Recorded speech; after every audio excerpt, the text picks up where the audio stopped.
ఇప్పుడు ఈ దేహంలోంచి జీవుడు బయటకు వచ్చిన తర్వాత ప్రేతాత్మగా ఉంటాడు. తర్వాత 15 రోజుల తర్వాత ప్రతి ప్రేతాత్మ కూడా పితృలోకాలకు వెళ్ళిపోయిద్దనే భావంలో అనిపించింది గురువుగారు నిన్నటి దాకా. ఈ రోజు ఏమంటున్నారంటే దీంట్లో ఈ కర్మ భ్రష్టులందరూ కూడా వారు ఇక్కడిక్కడే పుడతా ఇక్కడిక్కడే సస్తా ఉంటారు అన్నారు గురువుగారు.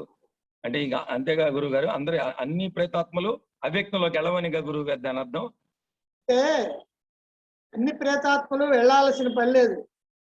ఇప్పుడు అసలు ప్రేతాత్మల్లో ఒకటి మొట్టమొదటి జీవన్ముక్తులు అనేటువంటి వాళ్ళు మనం వదిలేసేయాలి.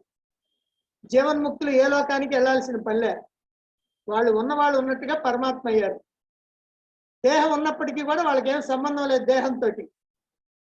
దేహంతో వాళ్ళకేం సంబంధం లేదు. దేహానికి గాయమైనా జబ్బు చేసినా వాళ్ళకేం జబ్బు చేసినట్టు కాదు. చూచేవాడు మాత్రం వాళ్ళకి జబ్బు చేసిందని అనుకుంటాడు, కానీ వాళ్ళకి మాత్రం ఏముండదు. ఇది జీవన్ముక్తుడు. ఇక మిగిలినటువంటి వాళ్ళు 2 రకాల వాళ్ళు చెప్పావు, దేవయానం పితృయానం అని 2 మార్గాలు చెప్పావు. వీళ్ళు మాత్రం లోకాలకు వెళ్తారు. అది కూడా ఎప్పుడు?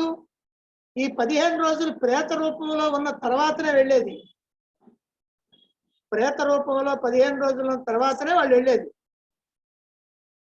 మనం అన్ని అక్కడ అడ్జస్ట్మెంట్లు చేసుకోవాలి. ఆ చెప్పినటువంటి దాన్ని అక్కడ అట్టన్నారు కదా ఇక్కడ ఎట్టన్నారు కదా అని అంటే కుదరదు. అంటే ఆ అన్నదాన్ని దీన్ని 2 సమన్వయం చేసుకోవాలి.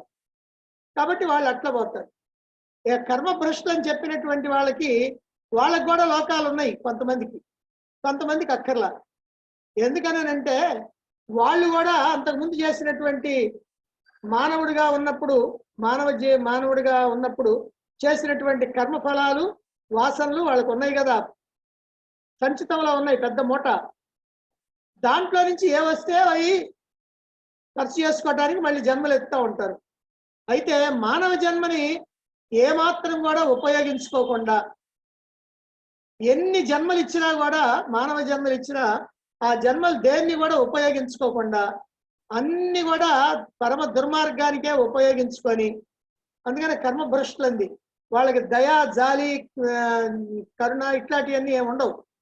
పూర్తిగా వాళ్ళ స్వార్థం మాత్రమే ఉంటుంది. వాళ్ళనే ఇక్కడ కర్మభ్రష్టులు అని చెప్పింది.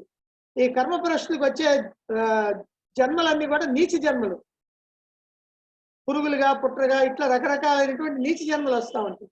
అవి వచ్చినప్పుడు ఏమవుతుందంటే ఆ జన్మలు ఒక్క జన్మ ఒక రోజు ఒక గంట వస్తే ఈ గంట అయిపోయిన తర్వాత చాలా కాలం మళ్ళీ పోయి ఎక్కడో ఉండదు. వెంటనే మళ్ళీ ఇంకో నీచ జన్మ, జన్మపడి జన్మ ఇలా కొంతకాలం జన్మించిన తర్వాత అప్పుడు మళ్ళీ వాళ్ళ పక్వానికి వచ్చినటువంటి కర్మలు ఉంటాయి కదా, దాంట్లో ఏదన్నా నరకయాత్రలు అనుభవించాల్సి ఉంటే నరకానికి పోతారు. దాంట్లో కూడా స్వర్గాన్ని అనుభవించాల్సి ఉంటే స్వర్గానికి కూడా పోతారు. పోయినా సరే స్వర్గానికి పోయి ఫలితాలు అనుభవించిన తర్వాత మళ్ళీ వచ్చేటప్పుడు మళ్ళీ నీచ జన్మ లేదు. ఎందుకంటే వాళ్ళ దాంట్లో మంచి ఏమి లేదు కాబట్టి.